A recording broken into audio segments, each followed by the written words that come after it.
것인지에 대해서 조금 선명하게 다시 한번 찬성과 반대 쪽의 이야기를 해주실 분이 있습니다. 근데 이분으로 말씀드릴 것 같은데요. 어저께 오늘 1박 2일에 걸쳐서 빡센 연수를 마치고 저희에게 이 방사능 관련해서 아주 내용도 굉장히 많아요. 이 내용을 빡세게 다 알려주실 건데요.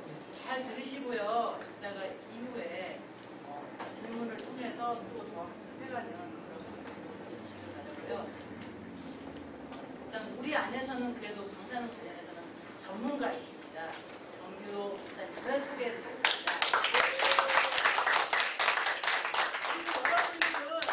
여기 옆에 빈자리들이 오늘 많은 분들이 오실 줄 알고요. 자리를 참 굉장히 넓게 했어요. 넓게 했는데 조금 지금 미처 다른 일정 때문에 못 오신 분들이 계세요. 그분들이 목까지 다 잘 이렇게 담아갖고 가셔서 전달해 주시기를 부탁드리겠습니다.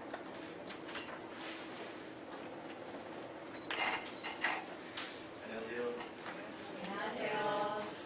제가 이렇게 자리에 앉으니까 또 긴장도 되고 떨리고 하는데 제가 저희 연구소에서 지난 5월 달에 이 문제가 일본에서 이 문제 탄신이 좀 중요하고 탄살림으로서도 긴박한 상황이어서 그때 관련된 내용들을 좀 정리해서 PDF로 자료를 좀 나눠드렸습니다. 그래서 지역 조직별로 이거 갖고 학습이나 토론으로 활용하시는 분들이 있는데 제가 조정희 사모님한테 말씀을 드릴 때 지난 이사회 때 어쨌든 이 문제 관련해서 찬성 입장도 분명히 있었고 반대 입장도 있었는데 양쪽의 입장을 좀 균형 있게 우리 듣고 판단을 해야 되겠다라는 그런 의견을 주셔서 제가 그때 정리할 때 마침 그 자료의 제일 뒤쪽에 찬성 반대 입장을 저 나름대로 이렇게 좀 모아서 표로 하나 만들어 봤었습니다. 그래서 요걸 믿고 그럼 요 부분에 대해서 제가 짧게 소개해 드리겠습니다 했는데 막상 와보니까 제가 좀 이렇게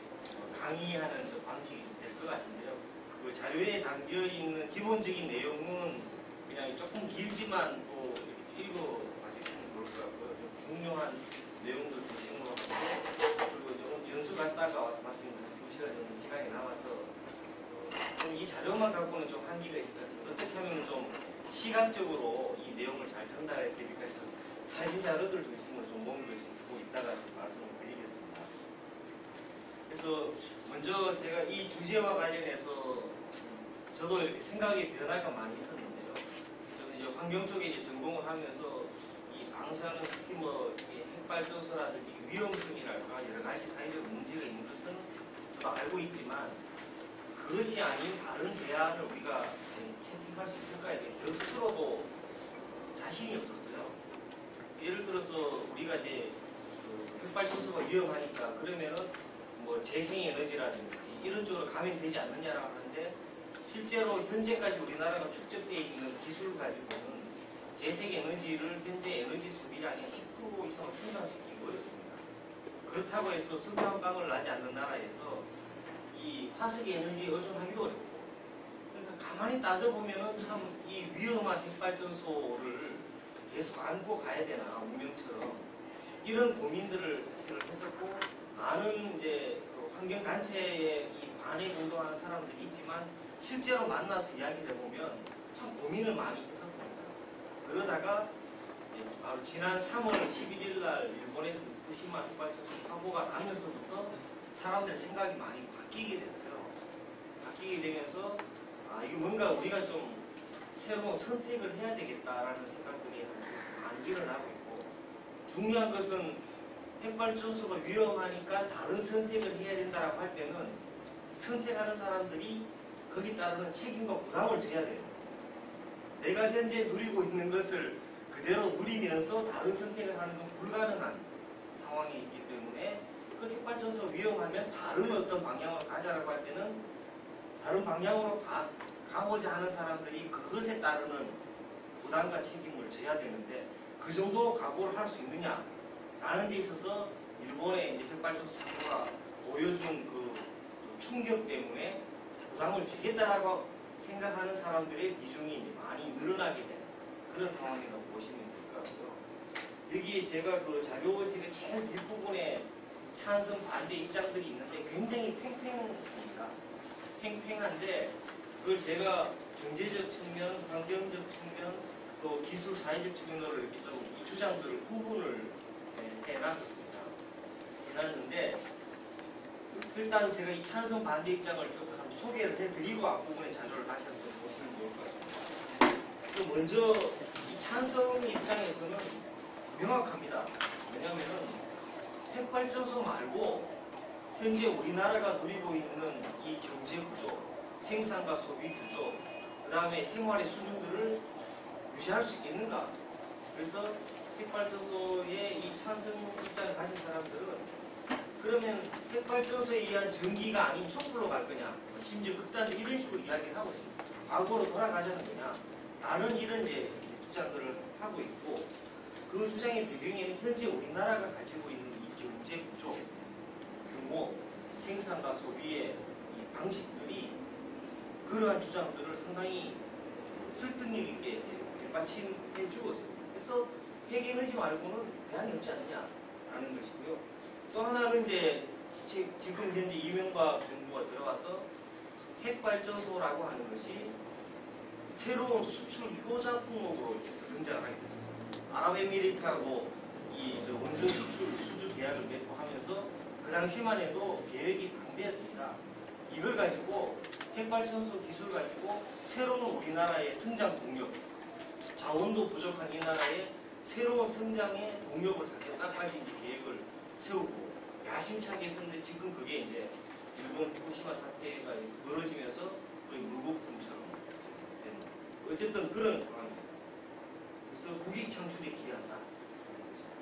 또 하나의 주장은 바로 이제 우리 환경 쪽에서도 계속 고민하고 있는 것이 석유 에너지가 매장량의 한계가 있다. 지금과 같은 생산, 이 소비 규모로 가게 되면 많은 전문가들은 이 석유 에너지의 매장량이 길게 보면은 40년까지 가는데 대부분 한 25년 정도 앞으로 짧게는 10년 내에 그 피크 오일 시대가 올 거다. 그러니까 석유를 바닥으로 싹싹 끌어내고 나서 이 위기가 오는 것이 아니라 소비 규모를 석유의 생산량이 충족을 못 시키는 불균형이 일어나면서부터는 이 엄청난 사태가 벌어지는 거예요. 유가가 폭등하고 이런 사태가 벌어지는 건데 실제로 뭐 몇 년 전에 막 유가가 100달러가 막 넘어가고 하다가 지금 약간 주춤한 상태가 이게 사태가 해결된 것이 아니라 이 소위 말하는 이 글로벌 경제이기 때문에 생산 자체가 조금 주춤한 상태여서 이 유가 폭등이라든지 이 에너지 위기가 잠깐 주춤해 있는 그런 상태라고 볼 수 있습니다. 그러다 보니까 어차피 매장량의 한계가 있는 석유를 대체를 뭘 할 거냐 라고 할 때 핵발전소밖에 없다 라는 거죠. 이건 나름의 다 근거가 있는 겁니다. 그래서 핵발전소를 찬성을 하는 사람들도 다 국익을 이야기하고 국민들의 생활을 이야기하고 다 그렇게 하고 있습니다. 그러니까 뭐 국민들에게 고통을 주겠고 뭐 위험을 주겠다 이런 것은 아닙니다. 다 그런 입장에서 이야기를 하고 그렇기 때문에 이게 참 합의점을 얻어내기 어려운 겁니다. 이제 그러한 경제적 입장의 그러한 주장에 대해서 반대하는 입장에서는 어떻게 이야기를 하냐면은 핵발전소를 하나 만들면 100년, 1000년 계속 쓰는 것이 아니라는 거예요. 핵발전소 수명이 있다. 한 30년 정도가 보통 수명이라고 이야기를 하고 있습니다. 이미 우리나라 같은 경우에 핵발전소 수명이 다 돼가고 있는 거죠. 그래서 수명이 다한 핵발전소는 그 자체가 엄청난 핵폐기물입니다.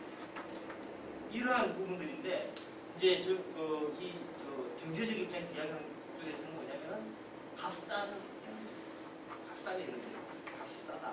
석유나 화석 에너지에 비해서 또는 태양열 에너지 값이 싸다 문제는 그러는데 이 반대하는 입장에서는 어떤 이야기를 하냐면은 핵발전소를 지어서 거기서 나오는 에너지 그러니까 지어서 운영하는 데 따른 투입되는 비용하고 뽑아낸 에너지 보면 값이 싸다라는 부분은 인정하겠다라는 것에 대해서 대신 이거 수명이 한계가 있고 이것은 엄청나게 고위험의 핵폐기물이기 때문에 그것을 어떻게 앞으로 100년, 1000년 동안 안전하게 이 핵발전소를 관리할 것이냐 그 다음에 이 안전성에 대한 기준을 어느 정도까지 높게 잡을 것이냐에 따라서 비용은 천장지차로 달라집니다.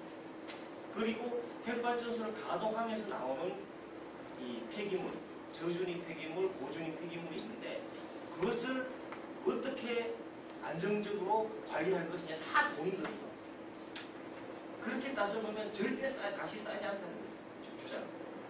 더더구나 우리나라 같은 경우 지금 핵발전소에서 계속 지금 폐기물이 나오는데 그것을 처리할 수 있는 장소, 부지를 확보를 못하고 있어요. 어떤 지리에서도 반영하지 않는 거예요. 그러면서 계속 비용은 올라가는 거예요. 그리고 예전과 다르게 특히 이번에 일본의 핵발전소 사고가 나면 안전성에 대한 요구가 계속 높아지는 거예요. 높아지는 만큼 관리와 유지 비용이 계속 올라가는 거예요. 그래서 결코 값이 싸지 않다라는 것이 하나의 이제 주장이라고 볼 수 있고요.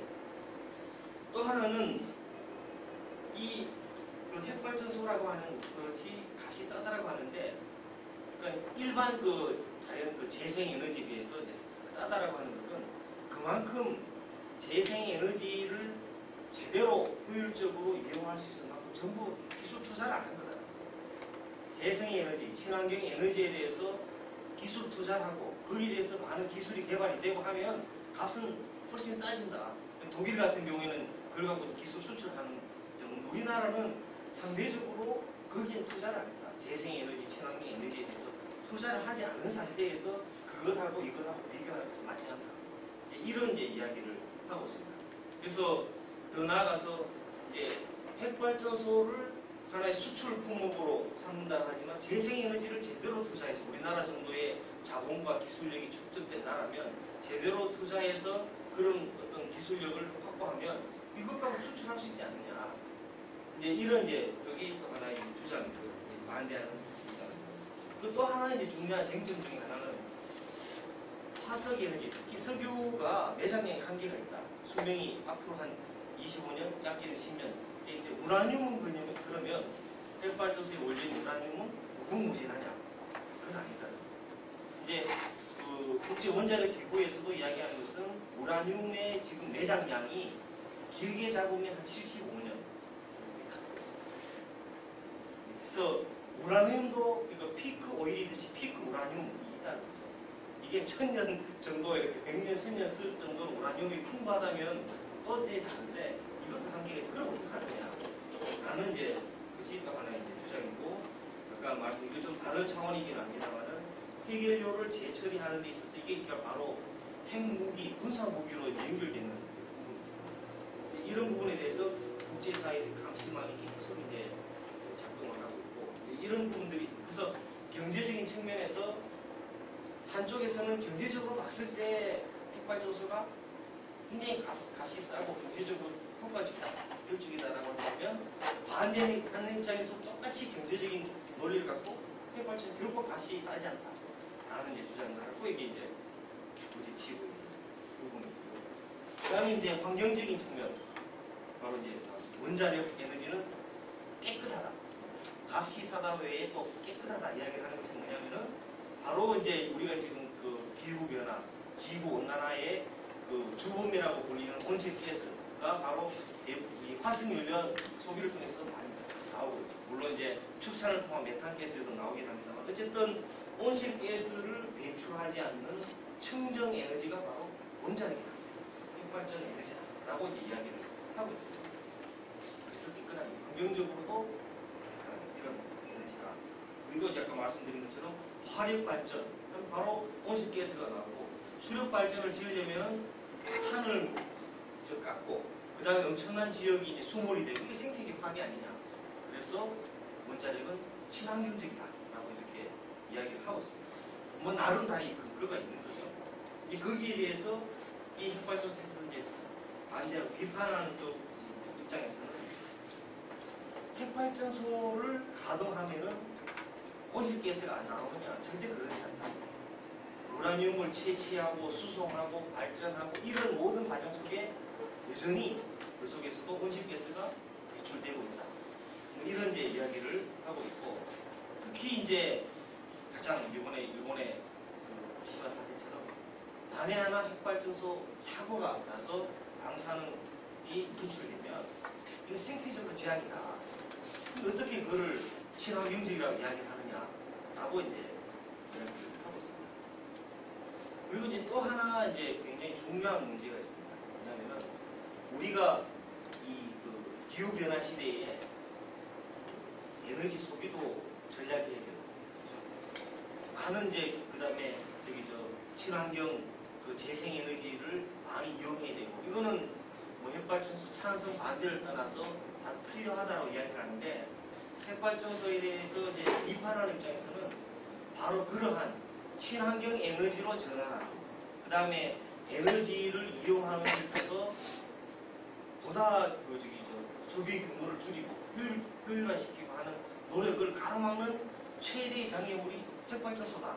이렇게 핵발전소를 지어서 거기서 나오는 이 에너지가 우리 사회의 그 생산과 소비 경제 구조를 움직이니까 다른 데 대해서 투자하고 노력할 필요가 없는 거죠. 바로 그러한 부분에 있어서 기후변화 시대에 각 가정에서도 에너지 소비 전략 캠페인을 아무리 하더라도 핵발전소를 통해서 우리가 스위치를 켜면 언제든지 전기가 공급되는 상황에서는 그런 어떤 그 노력 자체 동기가 안 생긴다는 그런 측면에 있어서 친환경 에너지로 전환하고 에너지 소비를 줄이고 효율화시키는 노력 자체를 가로막는 가장 큰 장애 요소가 핵발전소에서 나오는 에너지 때문이다 라고 하는 것이 이제 환경적인 입장에서 비판하는 사람들의 주장이라고 볼 수 있습니다. 그 다음에 기술 및 사회적 측면에서 보면 역시 이제 같은 이야기죠.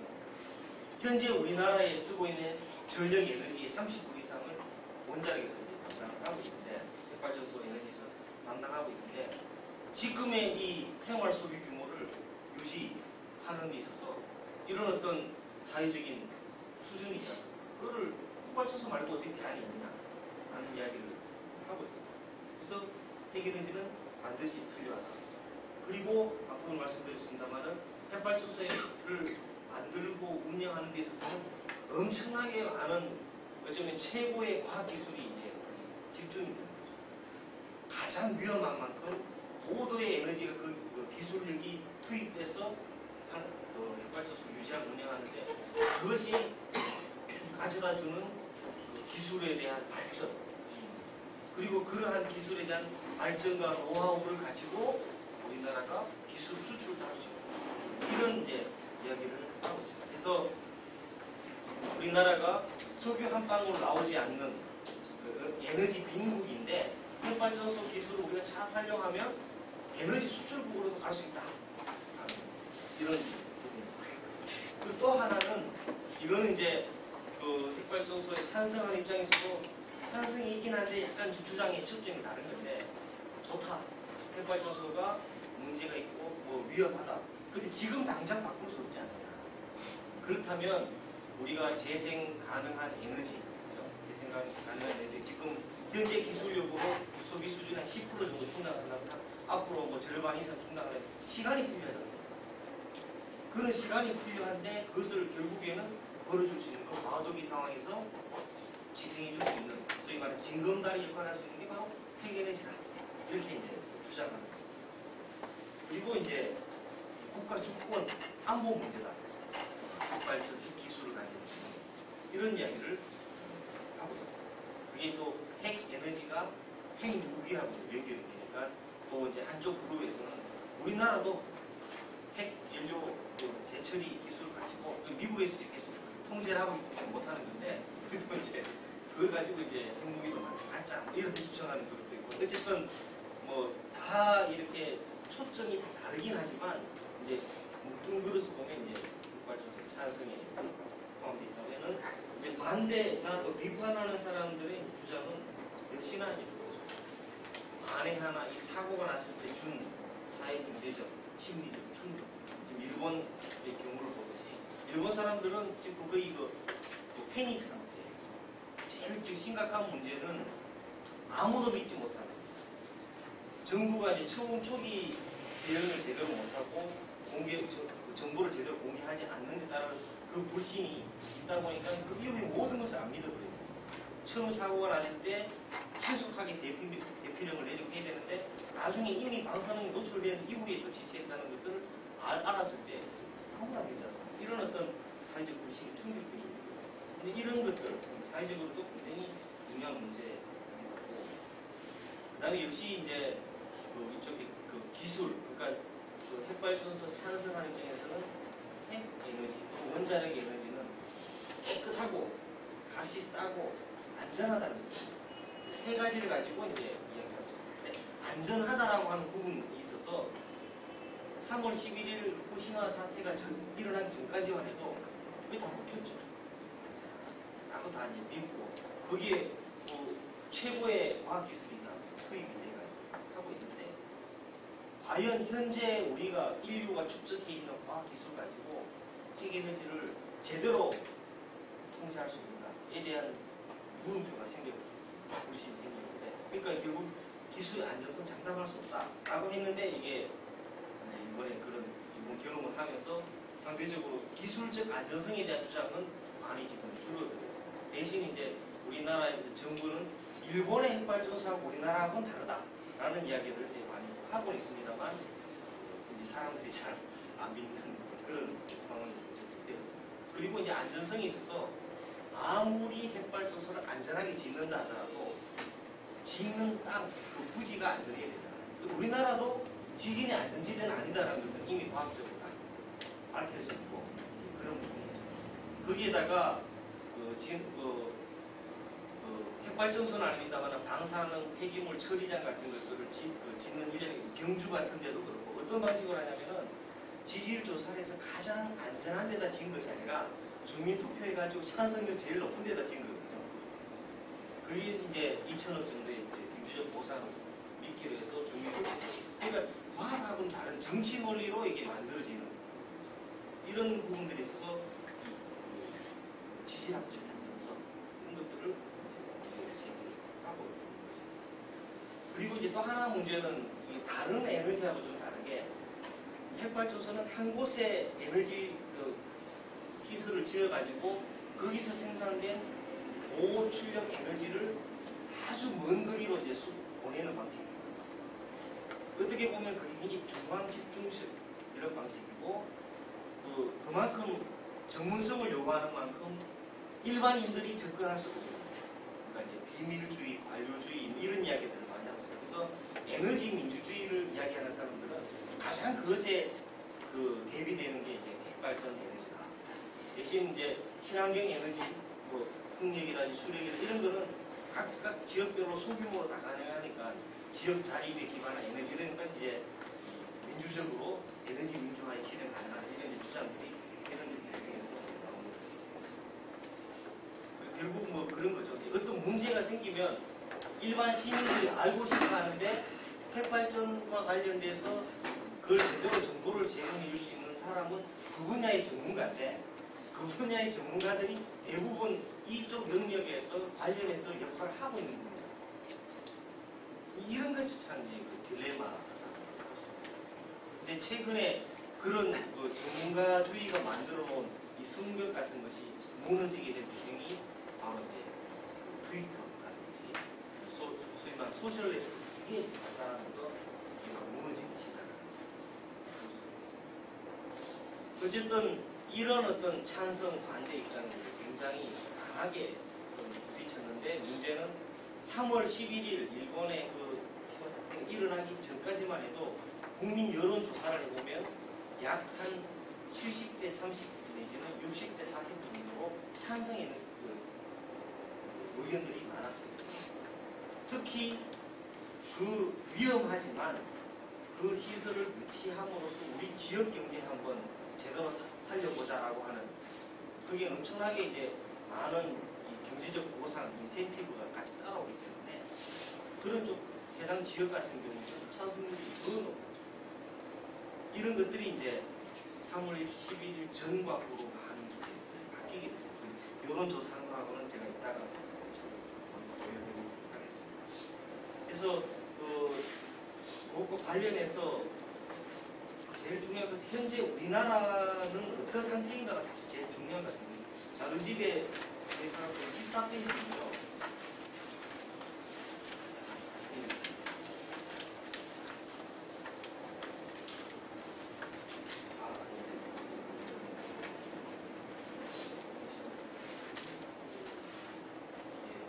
죄송합니다. 14페이지가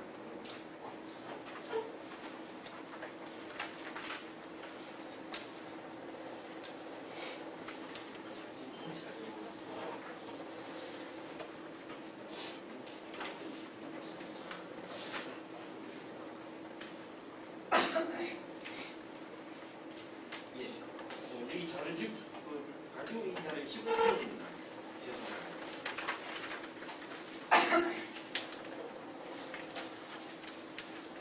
19페이지 보면은 동그라미 2번에 핵 에너지 의존형 사회의 실태, 문제점이 이렇게 되어 있는데 찬성 반대 이런 입장을 놓고 그런 현재 우리나라가 어떤 상황에 있느냐를 좀 살펴보고 2010년 기준으로 우리나라가 이제 인구 규모로는 세계 25위, 굉장히 대단한 나라거든요. 그리고 경제 규모는 세계 14위, 그 다음에 무역은 세계 9위, 세계 7대 수출국. 그런데 에너지 자립 기반은 너무너무나 취약하다. 그래서 우리가 필요로 한 에너지의 97%를 수입에서 의존하고 있고, 그래서 에너지 해외 의존도가 굉장히 높습니다. 그 다음에 특히 석유의 수입 규모가 EU까지 포함하면 세계 5위, 천연가스가 이제 세계 9위. 2009년 기준으로 우리나라 총 수입한 규모의 약 28% 정도를 에너지 수입이에요. 그러니까 자동차, 배, 반도체 열심히 수출하고 에너지 수입에 엄청나게 많은 돈을 지금 쓰고 있는 거예요. 그런 상황에서 우리나라의 에너지 소비 실태를 보면 에너지 소비 규모가 세계 9위, 그 다음에 석유 소비는 세계 6위, OECD 국가 중 소득 대비 에너지 소비는 1위가 이제 우리나라. 이런 상황에서 핵발전소라고 하는 것을 그거 아니야, 탄핵 이야기하는 것이 만만치 않은 문제예요. 우리나라의 핵발전 설비 용량이 세계 6위, 전력 생산 중 핵발전이 차지하는 비중은 세계 4위, 국토 면적 대비 핵발전 설비 용량이 세계 1위. 그러니까 좁은 국토에 핵발전소가 차지한 밀도가 세계 1위입니다.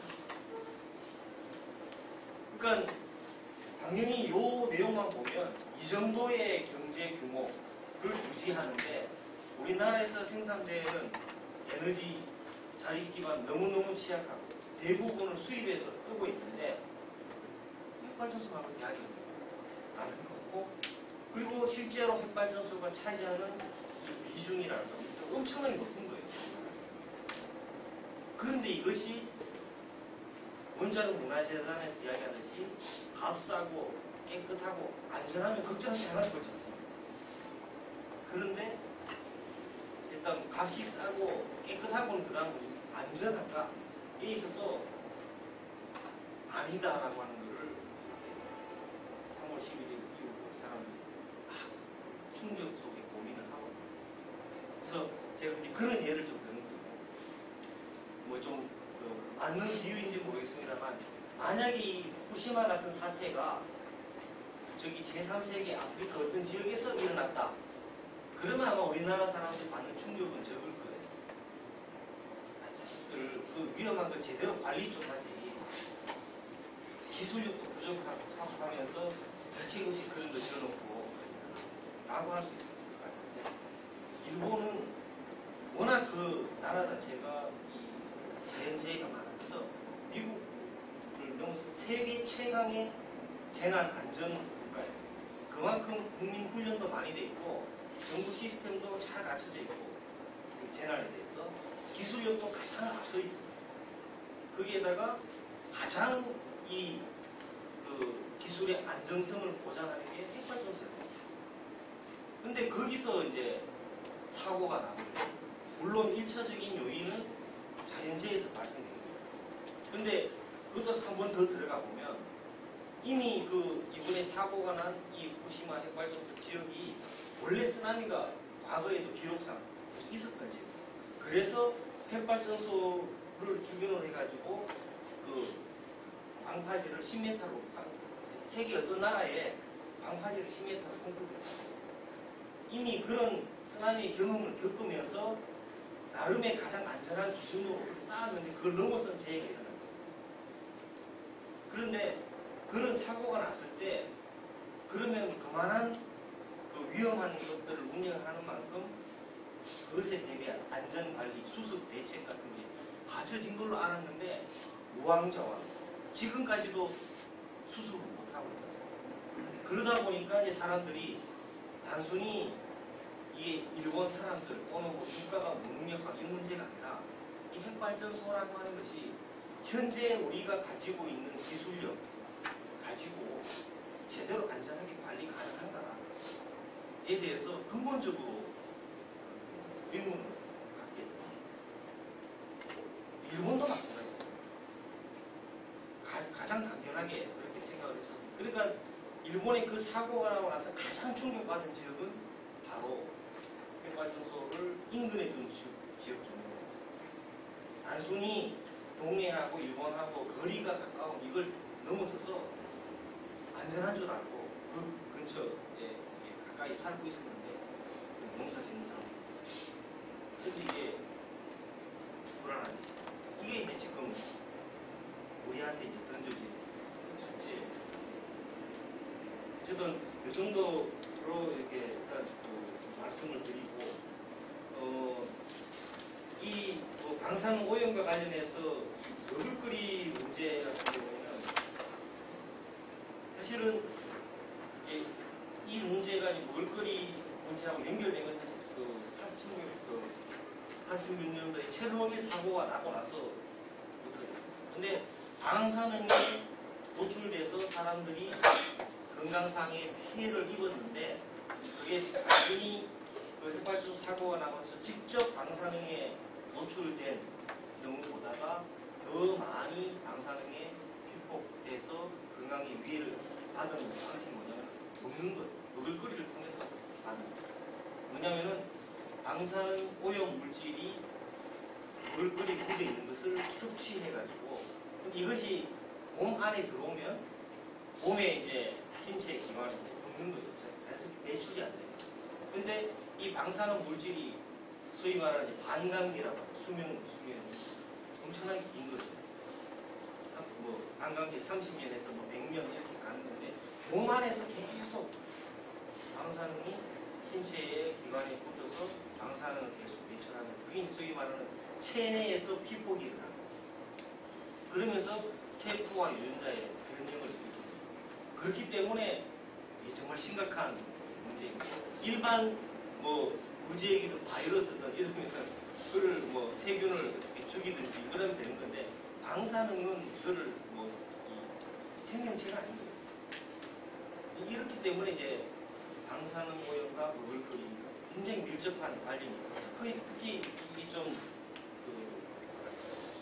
오묘하다라나 그런 것이 이 생명에 작용하고에 더 밀접한 영향을 줍니다. 체내에 피폭이 되었을 때 특히 어디로 방사능 물질이 축적이 되냐면은 모유, 또 동물로 치면은 알, 곡식으로 치면 씨앗 그쪽에 집중이 됩니다.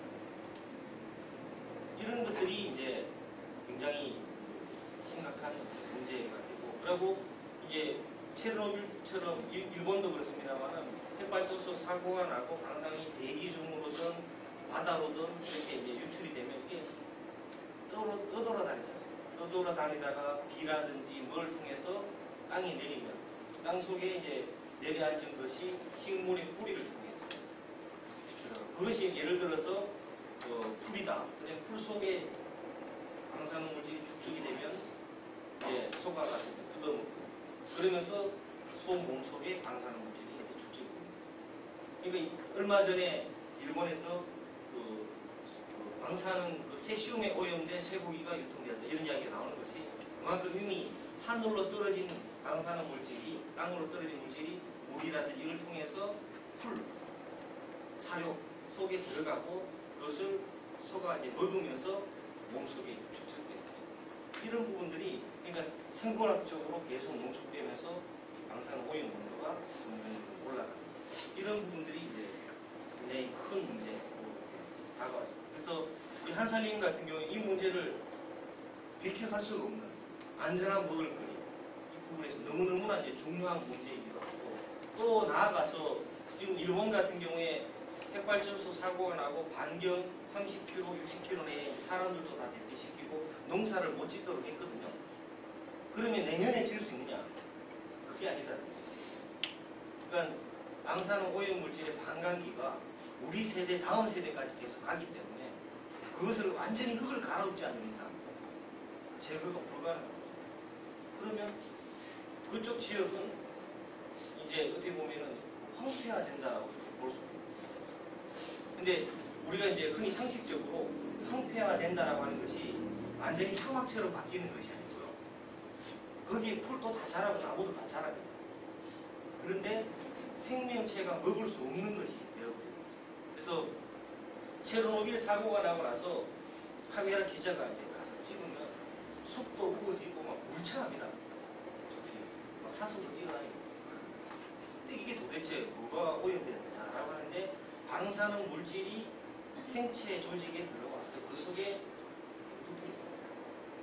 그러니까 방사능 물질 자체가 몸에 나무로 치면 나무의 세포의 한 구성 부분으로 자리를 잡아버리기 때문에 겉으로 보면은 푸른 숲에 물도 흐르고 고기도 다니고 그런 건데 먹을 수 없는 이런 거죠. 그래서 체르노빌 사고가 나고 나서 EU, 유럽 같은 경우에 아직까지도 낚시 금지, 사냥 금지, 목축 금지 지역이 아직까지 있습니다. 이 벌써 시간이 몇십 년이 걸려요. 그런 측면에 있어서 그런 일이 있어서는 안 되겠지만 우리나라에 만에 하나 이런 사고가 나면 식량 자급, 안전한 먹을거리 우리나라 살림에 가장 중요하게 가치를 두고 노력하는 이런 것들이 어쩌면 한순간에 그냥 무거움이 될 수 있는 엄청난 사태가 될 수 있다 이렇게 볼 수 있습니다. 그래서 정말 이 문제가 중요한 문제가 아닐까 생각을 해봤습니다.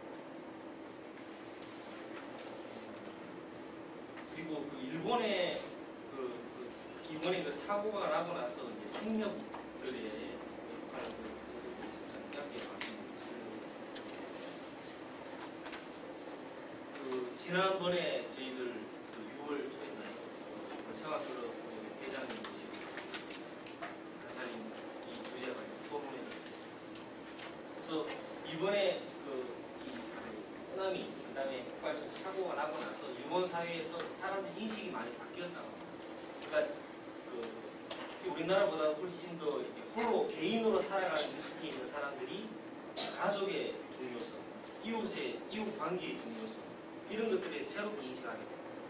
그래서 막 결혼에 대한 붐이 다시 일어나고 이런 것들이 이제 사회적인 변화라고 볼 수 있는데 한 개인으로서 이렇게 혼자 살아가기에는 그것이 일본의 핵발전 사고가 좀 충격이 없는 이런 부분들이 하나의 사회적 변화라고 볼 수 있는데 생활클럽 생협 같은 경우는 일본 현지에서는 그 사고가 났고 후시마 지역에서도 그때 그 회장님도 지도로도 보여주셨습니다만은 중요한 생산지가 몇십 년 동안 이 동원 직구를 통해서 소중하게 갖고 왔던 이런 것들이 완전히 오염 피해 지역으로 들어가 있고 이런 상황. 그리고 신문에도 났습니다만은 그 유기농 해왔던 농부가 자살하시는 이런 일들이 일어나서 굉장히 고민이 많았는데 일본 생활클럽 생협에서의 어떤 그 정책이나 변화 노력들을 통해 좀 저희들이 참고가 되었던 부분은 그런 것 같습니다. 그래서 일본은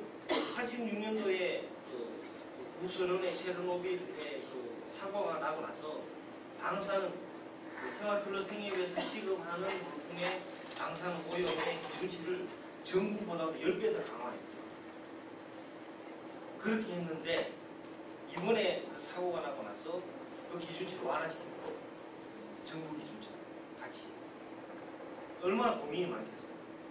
조합원들 입장에서는 도대체 뭐하는 거냐라는 이야기가 나옵니다. 근데 생활클럽 생협에서는 이게 이제 체르노빌 같은 경우에는 먼 나라에서 일어난 사고인데 일본 현지에서 일어났고 생산지가 지금 그런 이제 영향을 지금 받고 있는 상황에서 똑같은 정부 기준보다 10배 강화된 기준을 적용하려면 수입을 할 수밖에 없어요.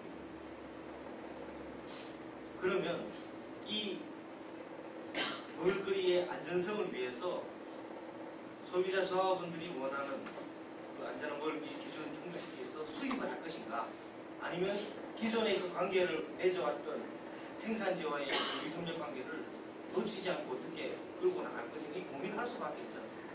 내부의 논쟁 동안. 조합원들 입장에서는 그런 기준을 정부 기준으로 같이 완화시키니까 또 생산자 흔드는 거냐 이런 이야기도 나오고 굉장히 고민들이 많았다고. 그럼에도 불구하고 그런 원칙을 세우면서 이 방사능 오염 사고와 그 쓰나미로 인한 이 재난 상황을 생산자 소비자와 생활협동의 힘으로 같이 극복을 해야 된다. 이 재난 이런 이제 원칙을 가지고 그렇게 해왔던 그 고민의 과정들이 있습니다. 또 하나 중요한 것은 어쨌든 이 일본 현지내에서 일어나고 있는 이 상황들을 조합원들한테 계속 신속하게 정보들을 주는 것. 그러면서 조합원들이 스스로 판단할 수 있도록 지속적인 정보를 제공하는 이런 노력을 저희들이 보면서 말이죠. 참고 조합원 스스로 판단의 주체가 될 수 있도록 정보 제공을 하면서 이전에도 일본에서 생협들끼리 공동으로 소위 저지 네트워크라고 해서 이 핵발전소, 방사능 폐기물 처리장에 대한 반대 운동을 했었는데 이번 이 상황을 경험하면서 일본 생협은 탈핵 사회에 대한 확실한 전망을 세우고 노력해 가자 라고 하는 것도 또 하나의 중요한 원칙으로 잡았고 내년에 이제 세계협동조합이 되는데 일본의 이 생협들은 세계협동조합의 해를 맞이하면서 소위 재난 이후에 이 협동조합의 힘을 통해서 어떻게 극복할 것인가 그러면서 또 한편으로는 탈핵 사회에 대한 이 전망을 생협에서도 분명히 잡고 해결해 나가자, 풀어나가자 이런 이제 이야기들을 해야 볼 수 있습니다. 또 하나 이제 보면 이거는 뭐 방사능 오염 사고하고 좀 다릅니다만 이제 그 쓰나미가 일어나고 완전 그 지역이 초토화되고 있을 때 긴급 구호를 해야 되지 않습니까? 전달할 때 생협이 참 큰 역할을 했다는 평가를 한 것이 실제로 이제 그 가가호 공부하면서 어떤 지역에 어떤 노인들이 있고 몸이 불편한 사람들을 가장 잘 아는 거죠. 그러니까 이제 생협들이 그런 사람들을 직접 찾아가서 이제 모의한다. 이런 것들도 하나의 중요한 협동조합의 힘이다. 이런 얘기입니다. 어쨌든 뭐 그러한 그 상황 속에서 우리 이제 한사님 위에도 주는 여러 가지 숙제랄까 과제들이 있는 것 같습니다. 한번 말씀드린 것처럼 어쨌든 이게 그 3월 11일 후쿠시마 그 핵발전소 사고가 나고 나서 정말 우리가 이제 위험 사회에 살고 있구나라는 것을 확실하게 느끼게 되게 되는데 그 위험 사회를 이야기한 그 사람의 가장 핵심은 뭐냐면은 진짜 위험한 사회는 사람들이 위험에 너무 일상적으로 노출돼서 위험에 무감각해지는 거예요. 이게 지금 위험한 사회예요. 그런 부분에서 봤을 때 우리나라 같은 경우에는 벌써 이제 3월 11일 이후에 몇 개월이 흘렀지 않습니까? 그리고 이제 많은 언론들의 관심은 거기에 이제 떠나 있습니다. 그렇다고 해서 일본에서 그 문제가 해결된 건 아니고 여전히 지금도 진행 중에 있는데 그래서 국내 우리나라 같은 경우는 이미 그 처음에 그 사고가 났을 때는 이 에너지 뭐 전환에 대한 이야기 우리들의 생활 방식에 대해서도 다시 성찰하고 뭐 여러 가지 이야기들이 나오다가 이제 서서히 잊혀져 가는 그런 상황입니다. 거기에는 중요한 게 언론의 역할이 큰 것 같습니다. 지난번에도 제가 다른 자리에서 잠깐 말씀드렸는데 그 환경기자클럽 회장 역할하고 있는 반장님 기획해서 여쭤봤어요. 왜 우리나라 언론은 이 정말 심각하고 중요한 문제에 대해서 제대로 보도를 안 하느냐 그랬더니 그분이 하시는 말씀이 언론인과 언론 기업을 구분된단 말이에요. 그건 뭐냐면은 현재 우리나라들이 언론의 주요 광고주는 기업이죠. 경제를 운영하는 핵심 주체들입니다. 그분들 입장에서는 이 그 핵에너지의 위험성에 대해서 계속 보도하는 것은 너무너무나 불편한 거예요. 그러다 보니까 보도가 아니 실제로 지금 일본 현지에서 일어나고 있는 게 바로 그런 거예요.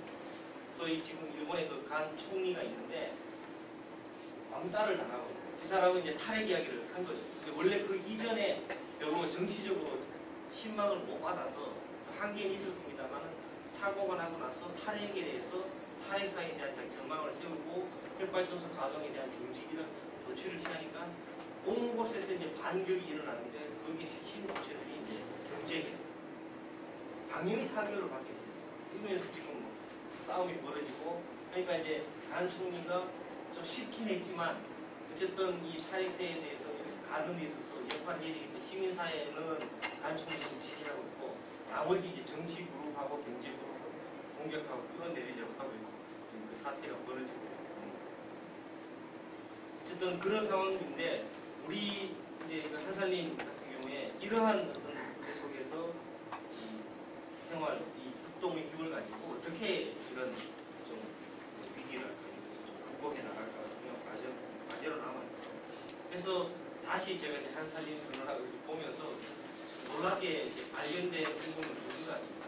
그러니까 한살림 선언에서 현대 산업 문명의 위기 7가지를 이야기한 첫 번째로 나오는 게 핵에 대한 위험 이야기입니다. 바로 그 배경에는 선언이 89년도가 나는데 바로 3년 전 86년도에 아마 체르노빌 사고가 났고 그 당시에 또 핵무기 경쟁이 막 일어나고 해서 아마 그런 인식들이 좀 있었지 않았는가 싶은데 어쨌든 이 한살림 선언에서 이야기했던 이 핵 재난에 대한 위험에 대한 경고가 20여 년이 지난 현재 시점에 중요하게 우리 문제로 다가와 있고 그리고 아까 보면 말씀드린 것처럼 어쨌든 이게 위험하면 위험하지 않는 다른 안전한 어떤 방향으로 가야 되는데 가려면 대통령이 결심하거나 또는 뭐 경제계가 결심하거나 이렇게 되는 문제가 아니고 실제로 에너지를 소비하는 생활의 주체들이 그런 변화의 필요성에 대해서 목소리를 내고 공감하고 또 그 변화에 따르는 책임과 부담을 지는 만큼 바뀌는 것 같아요.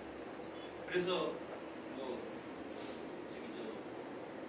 한국수력 원자력 이쪽을 뭐 비판하거나 뭐 정치인들 비판하거나만 해서는 절대 바뀔 수 없어요. 어쩌면은 이 일본 후쿠시마 사태는 우리들에게 우리 스스로 바뀌지 않고는 아무것도 이렇게 바뀔 수 없는 이런 상황에 처해있지 않나 싶어요. 그런 측면에서 한살림 선언에서 나왔던 여전히 좀 이렇게 어렵고 막연하게 다가오지만 이 생명의 세계관에 입각한 새로운 생활 양식의 창조라고 하는 이 이야기가 이 일본 후쿠시마 사태 이후에 이 핵재난 상황을 경험한 우리에게 가장 구체적으로 좀 던져주는 메시지는 아닐까 그런 생각이 들었습니다. 그래서 새로운 생활 양식의 창조라고 하는 것이 이게 그냥 해도 하면 좋지만 안 해도 뭐 이런 것이 아니라 정말 우리가 이렇게 특히 우리 세대, 우리 미래 자녀들의 그런 어떤 건강과 생존을 생각한다면 정말 이 새로운 생활 양식의 창조가 이 핵에너지의 위험성으로부터 벗어날 수 있는 데 있어서 굉장히 중요한 부분 아닐까. 그런 측면에서 우리 한살림이 했던 뭐 햇빛발전소라든지 영재사용운동, 장바구니든지 가까운 먹거리 많은 이런 노력들이 있는데 그런 것도 이러한 측면에서 또 새롭게 해석해보고 의미 부여하고 조합원들하고도 같이 소통하고 하면은 훨씬 더 좀 이렇게 좀 큰 힘이 나오지 않을까 이런 좀 개인적으로 생각도 해보게 됐습니다. 그래서 제가 좀 준비해왔던 자료를 사진 자료인데요.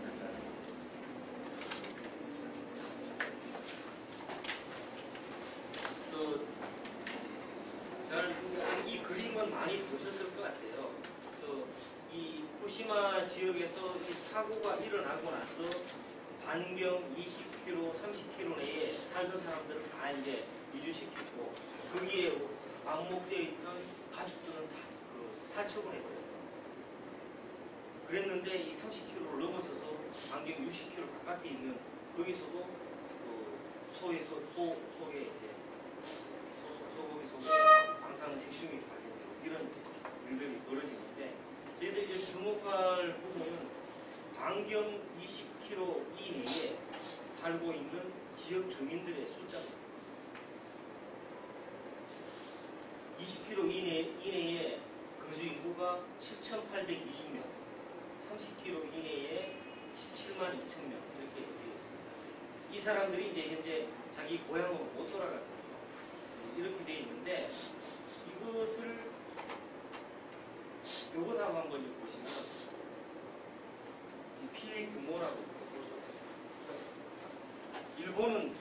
보시면 이제 워낙 숫자가 이제 적은 분이 30km, 75km 해서 우리나라 엄청난 규모, 부산권 다 들어가요. 대도시하고 밀집되어 있는 이런 지구, 어디 뭐 저기 저 피난 갈 길도 없어. 이런 것이 저는 굉장히 이제 큰 문제. 그래서 앙산흥의 이 안전지대를 정부 그 전문가들이 요구하고 있는 것은 반경 원래 20km, 30km에 뛰가 안 된다. 60km까지는 하자. 그것도 완전히 안전을 보장할 수는 없지만 어쨌든 정부가 계획을 갖고 집단 이주시킬 수 있는 그거를 반경 60km로 잡자 이렇게 이야기를 하고 있는데 현재 이 인구 규모라고 100만 명이 넘는 이런 사람들이 어떻게 지금 이주를 어디로 갈 것인가 이런 문제가 생기는 건 굉장히 심각합니다. 중국은 이런 것이 이제 후쿠시마 지역을 보고 우리들을 이렇게 한번 보면 이게 정말 절대 일어나서는 안 되는 거예요. 이게 한번 일어나면은 이게 어떻게 보면 나라가 망하는 거죠. 이런 것들을 이제 사람들이 알게 된 거고 볼 수가 있어요. 그러니까 안타깝게도 우리나라가 저 햇발전소를 지으면서 너무 이 부산권이나 이 대도시 가까이 그 당시만 해도 햇발전소의 반경만 10km가 안 됐어요. 이랬는데 이제 이런 상황을 보면 이 많은 사람들이 어디로 갈까 이런 이제 문제가 생기는 거예요. 그리고 이제 우리나라 햇발전소 현안 현재 21개가 운영 중이고 건설 중인 것이 5개, 준비 중인 게 2개 이렇게 이제 되어 있는데 이 정도 숫자도 이 면적 대비 햇발전소 밀도로 보면 세계 1위 그런 현실. 근데 가장 제가 봤을 때 충격적인 거는 이 그림입니다. 진짜. 이게 이제 신문에 나와 있는 사진 자료를 제가 했는데 현재 가동 중인 빨간색, 그다음 계획 중인 이렇게 좀 되어 있는데, 근데 일본은 어쨌든 이 계획이 많이 바뀔 거예요. 바뀌는데 저는 우리나라보다도 더 심각하게 보는 게 중국이에요. 중국의 경제 성장률이 거의 8%, 9% 이렇게 달려가는데 경제가 성장하는 만큼 에너지 공급은 필요할 수밖에 없죠. 근데 지금 중국의 핵발전소 건설 계획이 이 파란색. 근데 중국이 사고가 나면 우리나라는 절단나는 더더구나 바람이 이제 편서풍을 타고 이렇게 하는데 심지어는 지금 백두산 화산 폭발하니 많이 그런데 백두산 인근에도 지금 핵발전소를 4개인가 지으려고 계획을 세우고 있는데 이 세계 최강의 미국 말도 안 듣는 중국을 어떻게 습득을 시킬 것이냐가 우리 운명하고 직결돼요. 볼 수 있어요. 저는 너무너무나 답답한 현실이죠. 근데 어쨌든 핵발전소의 냉각수 공급에서 대부분이 그 바닷가에 일본은 이제 이번을 계기로 해서 많이 이런 건설 계획들이 바뀌게 될 것 같은데 문제는 우리나라가 지금 현재 건설 중인 것에다가 운영 중인 것에다가 건설 계획들 이런 것들 앞으로 또 더 열몇 개를 더 짓겠다고 이제 현재 정부 계획을 세우고 있는데 우리가 이런 것들을 계속 지으면서 중국 보고 하지 말라는 이야기를 할 수 있는 명분은 하나도 없는 거죠. 그게 저는 굉장히 큰 숙제로 남아있고요. 뭐 좀 이상적이긴 하지만 정말 깨어있는 한국과 일본과 이 중국의 이 시민들이 같이 힘을 합쳐가지고 뭔가 이 흐름들을 바꾸지 않는 되는 거고 특히 중요한 문제는 타이밍입니다. 타이밍. 그래서 이렇게 다 지어놓고 나서 이거 안 되겠구나 이 길이 아닌가 보다라고 하기에는 너무너무나 많은 비용이 들고 참 어려운 문제가 생깁니다. 현명한 것은 이렇게 가기 전에 미리 잘 판단해서 다른 방향을 찾아야 되는데 그러려면은 뭐 이쪽을 변화를 요구하는 우리가 바뀌어야 우리가 다른 어떤 새로운 뭐 방향을 잡고 할 때 너희들 이거 하지 마라 라고 할 수가 있는데 우리 하면서 얘들 보고 하지 마 라고 할 수는 없고 근데 일본보다 중국이 더 워낙 좀 먹을거리든 짝퉁 이런 걸 잘 만드는 편이라서 제대로 안전하게 뭘 할지 너무 불안해. 근데 이게 향후 몇 년, 20년 후에 미래라 볼 수 없습니다. 그러니까 쟤들을 어떻게 말릴 것인가 저는 굉장히 큰 숙제로 남았습니다. 그리고 이제 그 핵발전소는 꿀만 주는 것이 아니라 꿀이렇게 그러니까 우리한테 이득만 주는 게 아니라 부담도 주는 거죠. 가동하면서 전력뿐만 아니라 각종 이제 폐기물이 나오는데 그동안 우리나라 이렇게 역사적으로 각 지역별로 난리가 났죠. 핵폐기물 처리장 지으려고 하면서 그 지역 주민들이 막 들고 일어났던 부안도 그렇고 뭐 안면도 구록도 이렇게 온 지역을 이제 둘 수는 없고 그래서 환경단체에 일하는 사람들이 보면은 이 핵발전소 예를 들어 안면도 핵발전소 뭐 핵폐기물 처리장 둘러싸고 막 갈등이 일어나면 거기 지모 보수가 없습니다. 다 그냥 합쳐갖고 할아버지부터 어린 학생들까지 다 들고 그러니까 어딘가는 처리를 해야 되는데 계속 못 찾고 찾아다니다가 이제 경주 쪽에다가 주민투표에서 자리를 마련해놨더니 이게 좀 문제가 생긴 거죠. 막상 공사를 하려고 하다 보니까 지질이 안전하지 않아. 그리고 왜 이쪽 지역에만 돈 주냐. 예를 들어서 경주 지역에다가 해서 그쪽 지역에다 돈을 주니까 바로 그 옆에 있는 지역 자 우리도 영향을 받는데 왜 우리한테 돈 안 주냐. 그렇게 해서 난리가 나는 거예요. 그래서 이게 지금 제대로 찾지 못하고 그러니까 이것도 멀쩡한 지역을 수행하는 이런 문제가 계속 경험해왔던 그리고 아까 말씀드렸듯이 핵발전소 밀집도 그러니까 현재 그러더니 앞으로 이제 우리나라 같은 경우에 더 세계 1위로 갈 수 있습니다. 그러니까 단위 면적간 핵발전소 큰 것이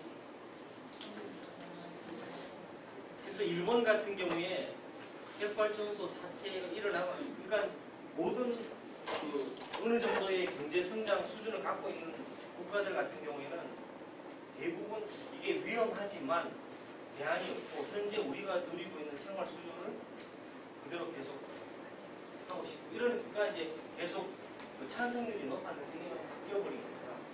그래서 여론조사 같은 경우에도 이렇게 이제 역전이 됐고 이게 3월달이 지금은 또 들어가는 거예요. 우리나라 같은 경우에도 지난번 그 삼척 원전 유치 여론조사입니다. 근데 이게 지방선거 얼마 전에 보궐선거인데 선거 전에 조사한 건데 여론이 바뀌어버려요. 그 이전까지만 해도 80, 90% 찬성했었어요. 워낙 먹고 살 게 없는데 이거라도 갖고 와서 먹고 살아야 되는 거 아니야 라고 했다가 이 사태가 벌어지면서 바뀌었죠. 그래서 뭐 차이라면 삼척시의 찬성률이 인근 동해시보다 조금 더 높죠. 그래도 시나 들어오면 좀 이 경제적으로 우리가 좀 이득은 되지 않을까라고 말하는 분이 계십니다. 어쨌든 이렇게 여론이 많이 바뀌어버렸습니다. 그래서 이제 에너지 전환 막 이야기를 하는데 어쨌든 핵발전 추진을 하는 사람들의 주요 입장은 에너지 수요는 계속 늘어나는데 그런 중에 핵발전 증설하는 게 불가피하다. 그리고 핵발전소를 대체할 수 있는 다른 에너지원이 있느냐라는 것을 가지고 이제 계속 추진을 이야기를 하고 있습니다. 근데 이제 우리가 좀 주목해서 볼 부분은 이제 선진 국가들의 경험인데요. 미국을 제외하고는 대부분의 OECD 국가들은 국민 소득이 높아가면서부터 흔히 이제 우리가 일반적으로 상식적으로 생각하는 경제가 성장하는 만큼 에너지 소비도 늘어난다는 거예요. 근데 선진 국가들 같은 게 경험들을 보면은 경제 성장은 계속 일어나는데 에너지 소비 정도는 이게 1인당 GDP죠. GDP는 계속 올라가는데 에너지 소비 증가 속도는 계속 올라가지 않고 꺾이거나 경우에 따라서 내려가거나 이런 일들이 일어나는 거예요. 근데 우리나라는 계속 이제 올라가고 앞으로 이렇게 가는 것은 계획을 세우고 있죠. 그러니까 이 이유가 뭐냐면은 선진 국가들 같은 경우에는 이게 소위 이제 뭐 디커플링이거든요. 특히 이제 독일 같은 경우에는 가다가 이제 오히려 에너지 소비 줄어들잖아요. 이건 뭐냐면은 그만큼 백이라고 하는 에너지를 공급을 해서 어떤 것을 생산해낼 때 그걸 에너지를 훨씬 이용을 효율화시키면은 70 에너지를 갖고도 쓸 수 있고 그렇게 에너지를 보다 효율적으로 이용하기 위해서는 상당히 많은 기술도 필요합니다.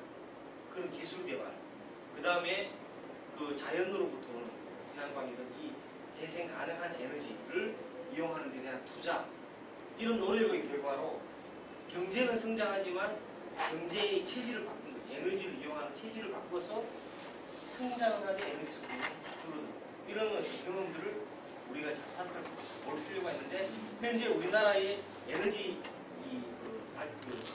정부의 정책은 뭐냐면은 과거에 성장을 할 때 이만큼 에너지를 썼으니까 앞으로 더 성장하는 이만큼 에너지가 더 필요하고 이렇게 계획을 잡고 그러다 보니까 백발전소 몇 개 더 짓겠다 이렇게 계획이 나오고 그래서 이러한 부분들을 우리가 보면은 정말 우리가 그 핵발전소에 대해서 문제 제기를 하면 과거로 돌아가자는 거냐 전기불 대신 촛불로 가자는 이런 이야기가 아니라 선진 국가들의 그런 경험들도 우리 잘 살펴보고 정말 에너지를 보다 효율적으로 이용하면서 낭비를 줄이고 그러면서 자연으로부터 오는 이 에너지를 잘 활용할 수 있는 기술 개발, 투자 이런 걸 하면은 경제의 그 성적인 체질도 이제 바뀔 수 있다. 이런 걸 우리가 잘 살펴볼 필요가 있고 우리나라 같은 경우에는 에너지 수요 관리 효율에 대한 노력이 부족한 상태에서 상당히 공급 중심의 에너지 정책을 매년 2, 3% 전력 수요가 증가할 거다라는 전제를 하고 10년, 20년 내에 이만큼 필요하니까 흑발전소 몇 개 더 짓자. 이게 이제 지금 이제 정부의 계획이라고 보면 될 것 같습니다. 그런데 이제 에너지 전환에 대한 이제 시나리오, 이거는 이제 최근에 전문가들이 막 고민을 하는 거죠. 현재 우리나라의 모습은 원자력, 재생에너지, 화석에너지 이렇게 차지하고 있는데 현재 정부의 정책은 이런 데 대한 투자를 많이 안 하고 요렇게 화석에너지도 요렇게 가져가되 이 더 필요로 하는 에너지를 원자력을 통해서 노후 원전을 수명이 다한 원전을 좀 더 연장시키고 새로 더 짓고 이러면서 이 비중을 늘려가지고 필요로 하는 에너지를 충당하겠다. 이런 정부의 계획인데 한쪽에 이 전문가들이 주장하는 것은 이만큼 쓸 거를 수요 관리를 잘 해가지고 똑같은 에너지도 낭비를 줄이고 하면은 이 정도는 낮출 수 있다. 그리고 화석 에너지가 있는데 화석 에너지의 석탄 수요 비중을 줄이면서 과도기적인 상황으로 천연가스를 쓰고 그러면서 재생에너지에 대한 비용도 늘리고 원자력에 대한 이 비용도 좀 줄이자. 그래서 더 궁극적으로 가서는 이렇게 가자라고 이제 주장을 하고 있습니다. 근데 시간이 걸리는 거죠. 이게 어느 날 갑자기 모든 원자력 발전소 가동 중단 이렇게 할 수가 없는 거예요. 근데 중요한 거는 이렇게 가려면 지금부터 거기에 대한 목표를 세워갖고 준비를 하고 투자를 했을 때 지금 현재 가동 중인 핵발전소가 수명이 다하는 게 한 향후 20년, 30년 이렇게 잡는다. 그 사이에 이 준비를 해야 됩니다. 2030년 정도면 한 20년 남았네요. 현재 이미 만들어 놓은 핵발전소는 철저하게 안전관리를 잘 해가지고 하면서 수명이 닿을 때까지 에너지를 이용을 하되 20년 사이에 준비를 하자. 그런 것이 이제 뭐 탈핵 사회에 대한 어떤 시나리오, 그런 전망. 그러려면은 그렇게 가려면은 당장 내년부터 정부의 정책, 뭐 투자 이런 것들이 이제 바뀌는 거죠. 그러니까 탈핵 이야기하면은 지금 쓰고 있는 원자력 다 가동 중단 이런 차원이 아니라 수명이 닿을 때까지 최대한 안전하게 관리하면서 이렇게 에너지 이용에 대한 체질을 바꾸는 투자 우선순위를 그렇게 하는 것이 이제 필요하다는 것이 에너지 전환을 이야기하는 사람의 주장. 근데 중요한 것은 저렇게 변화를 하려면 이제 정치적인 판단이 필요한데 정치적인 판단은 결국은 유권자들이 요구하는 데서 나옵니다. 그래서 내년 되면 아마 뭐 탈핵이나 이런 것들이 하나의 뭐 선거 과정 속에 쟁점이 되긴 할 텐데 유권자들이 거기에 대해서 얼마큼 관심 갖느냐에 따라서 좀 이렇게 영향력 있는 것이 될 수도 있고 유권자들이 관심이 안 가지면 표 떨어지는 일은 절대 안 할 것이고 그냥 저 현재 시나리오대로 계속 갈 것이고 그런 것 같습니다. 그래서 단순히 뭐 대통령 뭐 정치인 비판만 해서 되는 문제는 우리가 어떤 판단을 하고 누구를 할 것인가 경우에 따라서는 정말 뭐 우리뿐만 아니라 우리의 아이들에게 그러한 어떤 미래를 물려줄 것인가에 대한 판단하면 사실은 부담을 질 수 있는 부분도 있어야 됩니다. 정규로 인상 그러니까 우리는 이 정도까지 부담을 질 테니까 정부에서도 이런 준비를 하라 라고 한다면 가능할 수도 있는 거죠. 근데 그렇게 하지 않고 비판만 하면은 아무것도 바뀌지 않는 이런 것도 아마 이제 당연한 문제가 아닙니다. 그리고 참고로 이제 어쨌든 화석 에너지에 정말 이것도 시간이 향후 길게 잡아 한 25년. 우리들이 살아있는 때에 어쨌든 뭔가 세상은 크게 바뀌게 되는 준비를 하긴 해야 될 거죠. 어떻게 할 것인가 숙제도 하고요. 마지막으로 이 사진. 지금 현재 우리 쓰고 있는 에너지. 밤에 인공위성에서 찍은 거를 밝은 것이 이제 에너지 소비를 하고 있는 사진. 아마 많이 보셨을 거예요. 그래서 서울, 대도시권, 일본, 북한, 평양 빼고 다 봤죠. 이 정도 일단 제 말씀 그리고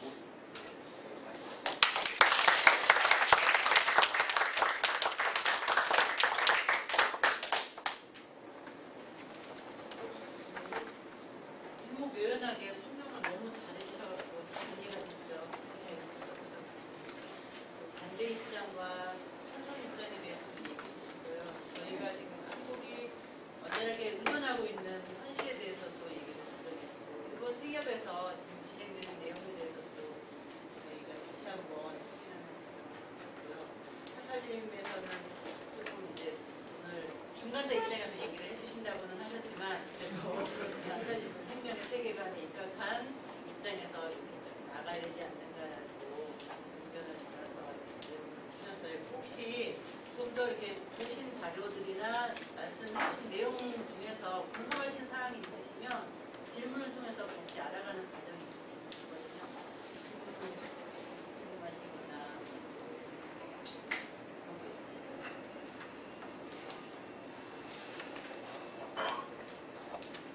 너무 잘, 예, 맞아요. 너무 설명을 너무 잘해주셔가지고 해결책도 거의 다 나왔거든요. 저는 그 후쿠시마 사고가 일인 동시에 신재생 에너지라는 촉진제 역할을 한다고 생각을 합니다. 근데 현재는 그 재생 에너지라는 것을 가지고 참 멀다가는 것을 문제가 있고 또 우리 아까 말씀하신 그 에너지를 사용하는 주체들이 더 노력을 해야 되는데 화석 연료도 핵 연료도 포기를 하지 원하지 않으면서 또 전기는 포기하지 않는다는 것이 참 문제가 되겠다고 생각합니다. 함께 공생을 해야 되는데 신재생 에너지는 어떠한 지금 차원의 문제가 되는지 혹시 아시나요? 가르쳐 주십니다. 기대하시는 만큼 답변을 못 드릴 것 같고요. 지금 그 한때 그 신재생 에너지가 굉장히 좀 무방하다.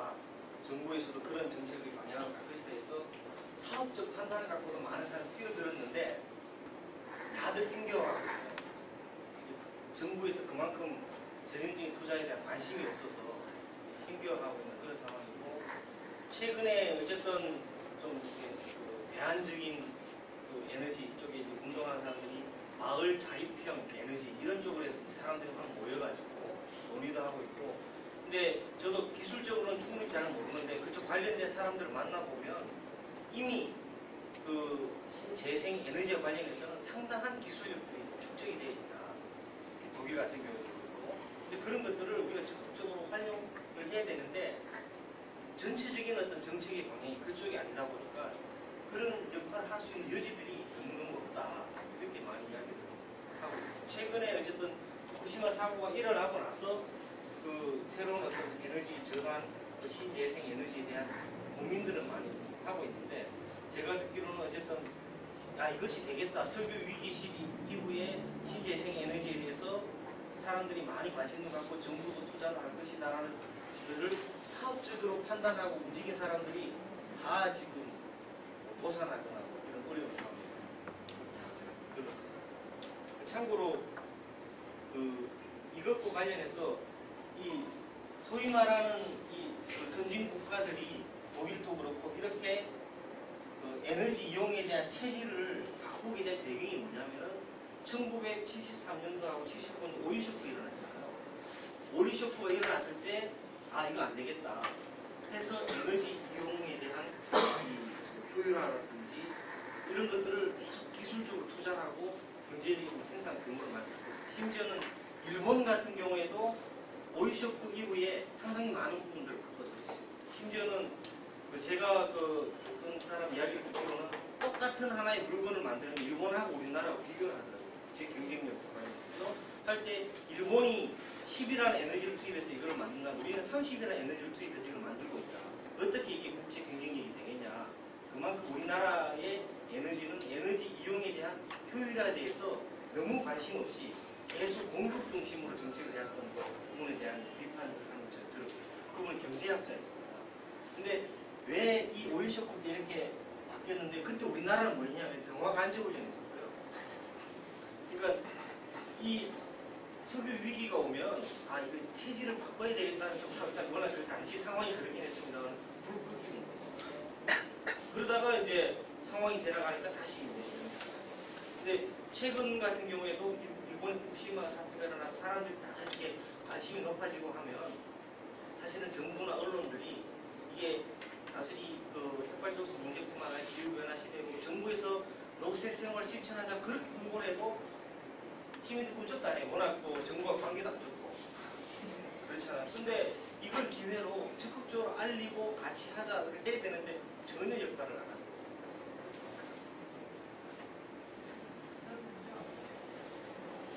에너지 아까 했거든요. 근데 또 오늘 또 우리가 해야 된다는 거 화가 나요. 정말 이렇게 뭐 그런 얘기하면은 사실은 공장에서 훨씬 많이 쓰고 있고 그리고 지금 아까 뭐 찬성하는 쪽에서는 깨끗하고 값싸고 뭐 이런 얘기 있잖아요. 값싸다는 그 값싼 것에 대한 근거가 어디 있는지 사실 그 방패장에서 나오는 방패장으로 보내려고 하는 쓰고 남은 그 에너지 폐기물이 10만 년이 돼야지 그게 반감을 한다고 없어진다고 하는데 10만 년 동안 보관해야 할 장소라든지 땅값이 얼마나 비싼데 그리고 10만 년 동안 그걸 보존하려면 우리 아들 우리 손자들이 걔네들이 이 폐기를 써보지도 못하고 그거 치우기 급하잖아요. 그런 것들에 가는 그 계산을 같이 해가지고 짜다는 정말 거짓말이 하면서 구체적으로 이 사람들한테 거짓말 그걸 밝혀내고 그러기 위해서는 공장이 어떻게 멈추든지 어쩌든지 하라고 해야지 맨날 그러면 우리 보고 우리가 아끼자 그러면은 막 앞치마벗어서 던지고 싶어요. 여기도 안 들고 부채 다 사놓고 지금 그렇게 하고 있는데 그런 것들에 대해서 정말 운동 방향을 바꿔서 맨날 우리 스스로 뭔 일이 있으면 어머 내가 잘못했나봐 이런 자아 비판 들어가면서 위축되는 그런 의제를 좀 안 하고 싶은 생각이 들어요. 그래서 정말 운동을 하려면 이제 정말 핵심 들어가서 너네 이거 진짜 아니야 라고 말할 수 있는 그런 것들 그러기 위해서 전문가가 필요하겠죠. 계산해내고 뭐 어디까지 너네 거짓말하고 있구나 밝혀내는 거 그런 것들 말씀대로 실제로 이렇게 바뀌려면은 생산 구조가 바뀌어야 되거든요. 근데 이제 일반 시민들이 거기에 대해서 관심 갖고 요구하고 그것이 또 사실은 이제 정치인들도 민감하게 유권자들이 이런 요구를 하고 있구나라는 것을 긴장감을 갖고 그렇게 하면은 경제 영역에 대해서도 뭐 투자도 하고 규제도 하고 이렇게 변화를 주게 될 텐데 그 단순히 소비자들의 생활 실천 운동은 저는 분명히 한계가 있거든요. 근데 그런 어떤 그 변화에 대한 요구를 하지 않으면 경제계 영역에서는 다 동의해요. 그러니까 시설 투자하고 계산하고는 다 비용인데 그런 부담을 안 주려고 해요. 그래서 이 말씀하신 대로 진짜 요구도 하고 우리도 이렇게 바뀔 테니까 너희들도 이렇게 하라 이러면 이제 훨씬 더 힘이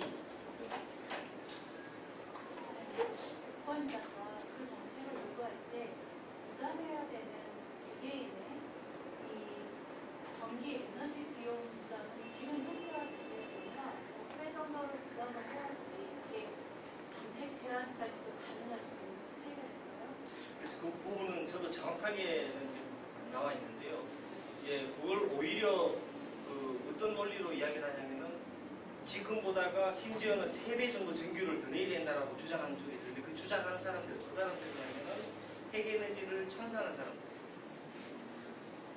그거 계산해보면 보다 내려. 근데 그 계산 값이요 워낙 딴 차이로 그래서 저 말씀하신 대로 정말 제대로 이 변화가 되기 위해서 우리가 부담을 져야 되고 어떤 일에 대한 정확한 계산이 나와야 되는데 한쪽에서는 그 핵 에너지 반대하면은 지금보다 훨씬 더 이 3배 이상의 전기를 물어야 된다는 식으로 겁을 주면서 하는 것도 주춤해하고 가해가 원한다면 그런 분이 있어야 될 것 같고요. 예, 그건 아마 제가 그 자료를 봤는데 정확히 기억을 못해서 근데 사람마다 너무너무 차이가 많이 나는 것 같아요. 수면 쪽에 풀어주셨어요. 기관을 나와야 되는데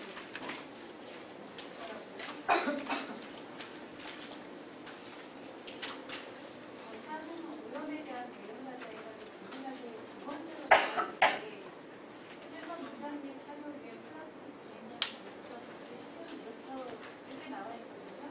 근데 일본에 완전 사고가 나면서 예, 사고가 나면서 조치 재배가 우리나라가 맞는가 안 맞는가 하는 이야기가 지금 나오고 예. 있어서 이 얘기를 어떻게 해석을 해야 될까지 예. 사실 이게 좀 고민이 되는 부분이거든요. 그래서 조금 다른 단체 이야기를 해서 그렇긴 합니다만은 그 일본의 그 방사능 오염 사고가 나고 나서 아이프는 어떻게 이야기를 했냐면은 우리는 걱정하지 마라. 나 하우스 재배야. 이런 식으로 했었어요. 실제로. 했는데 사실은 그 노지 재배가 위험에 노출될 정도의 하우스 재배가 똑같다고 좀 보거든요. 그러니까 물과 토양이 오염되면 근데 하여간 그 저는 이 뭐 노지 재배는 불안정하고 하우스 재배는 안전하고 이런 차원의 문제는 아닌 것 같은데 오히려 저는 그 저기 우리가 정책적으로 앞으로 고민해야 될 부분 중에 하나는 기후 변화 부분이 있어서 사실 좀 고민돼요. 워낙 앞으로 기온차가 계속 심해지고 하는데 가장 자연적인 농법은 노지 재배인데 이 생산 조건 자체가 너무너무나 불안정해지는 이런 상황 속에서 우리는 어떤 준비를 해야 되는가라는 것이 좀 고민이 되는 부분이고요. 방사능 오염은 사실은 노지 재배가 불안정할 정도로 할 수 있는 것 같아요. 그러니까 그렇게 해서 조금 이제 조망이 있어서.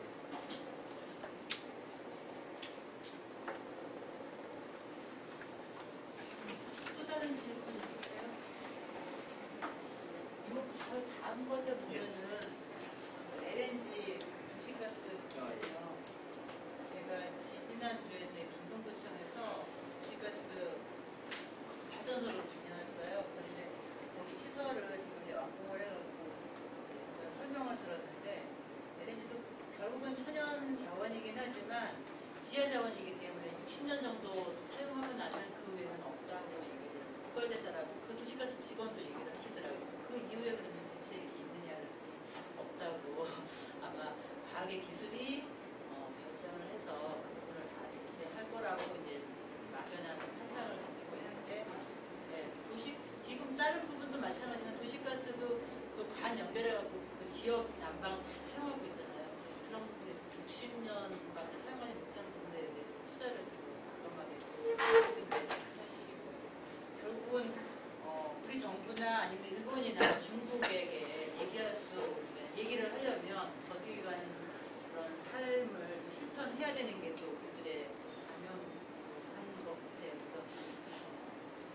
중증 공감증이 굉장히 빠르죠. 3월 달에 일어난 사고인데 지금 불과 5개월밖에 안 지났는데 다 희석이 돼버리고, 얼마 전에 KBS에서 정말 아까 말씀하신 대로 숲속에서 정말 잘 무럭무럭 자라나는 그런 모습도 보여주면서 이게 맞나, 반대론자들이 얘기하는 게 맞나라는 것에 대해 의구심이 하는 그런 현실들이 있는데, 오늘 그래도 여러 가지 아주 세심한 부분 꼭꼭 집어서 저희에게 잘 많은 정보를 주신 것 같아요.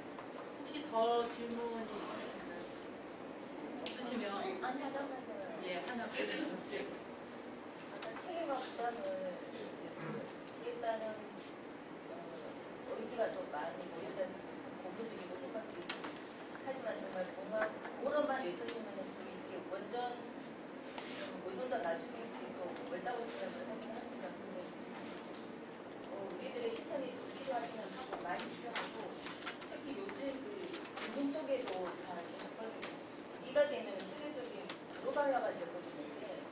특히 환경은 정말 국경도 넘고 또 피해자 가해자가 서로 뭐 구분이 어려울 정도로 서로 영향을 받고 있다 보니까 아까 우리가 반도에서 다 바다로 둘러싸여 있기 때문에 이쪽 서해 쪽으로는 중국이 또 동해 쪽으로는 일본이 다 이렇게 원전이 나와 있기 때문에 진짜 굉장히 위험한 지역 같은데 혹시 3국이 뭐 공조하는 그런 확인적인 체제는 혹시 없으신지 그리고 또 없다면 최근에 그 시민사회나 이런 쪽에서 변화들이 정말 이제 녹색 정치든 녹색 땅이든 뭐 나와야 되는 게 아니냐 이런 이야기를 하는 사람들이 많이 생기더라고요.